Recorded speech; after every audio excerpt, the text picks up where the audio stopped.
Hello everyone, welcome to this video. Let's explore string methods in Python in only 1 minute. A string is just text, like text equals hello world. Okay, but Python gives you powerful tools called methods to manipulate the strings.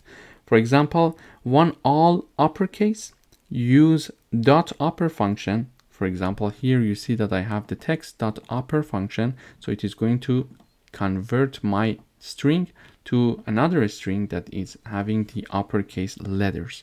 Okay, you want to have the only first letter to be uppercase.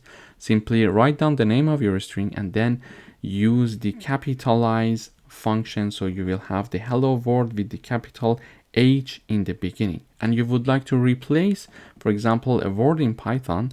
It's okay, you have the hello word, and instead of word, now you would like to have Python. So call the replace function for the text string.